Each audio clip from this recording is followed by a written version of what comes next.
In the chaotic state of affairs in the Dominion, the Self-Defense Act, passed by the Dominion Senate, has given every citizen the right to bear arms and don body armor for their personal protection.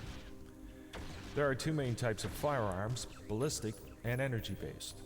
Ballistic weapons fire actual projectiles, such as bullets, whereas energy weapons draw on an energy cell powering the weapon to discharge a burst of pure energy. Both weapon types have their advantages and disadvantages. Ballistic weapons of the same type tend to be lighter than energy ones, but can be stopped, relatively effectively, by individuals using shield implants. Energy weapons are conversely relatively heavier, but the nature of the particles being discharged allow them to be far more effective against shield implant users. Another way to classify firearms is by their effect. Whereas some weapons are designed for maximum destructive power against people, there are others that are designed for use in a support capacity by draining an individual's stamina, depleting his bioenergy, or even doing large amounts of damage to machinery. There are also other weapons that are restricted to the Dominion agencies, such as the Law Enforcement Department, that are able to stun an individual for the purpose of arresting him for crimes committed. On top of firearms, there are also weapons such as grenades, which can do severe physical damage or drain the bioenergy of people caught in the radius of the pulse, as well as knives, which allow for protection at melee ranges.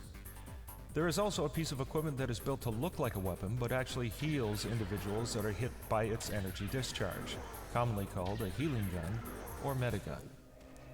For protection against damage being done to an individual, the most common solution is to wear personal body armor.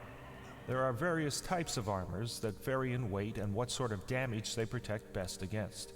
For example, some armors may reduce the efficiency of stun weaponry of the Dominion agencies, whereas others may be very efficient at reducing the efficiency of lethal weaponry.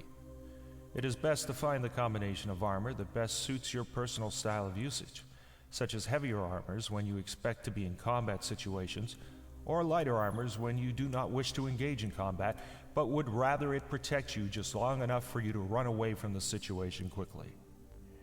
An alternative to using body armor is using a shield implant. As mentioned earlier, it is very effective at reducing the damage done by ballistic rounds. However, it has its drawbacks as well. It prevents you from wearing body armor on your torso, as well as being much heavier than body armor.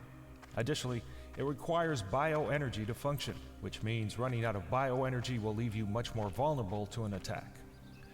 There are other implants other than the shield implant, all of which also require bioenergy to function.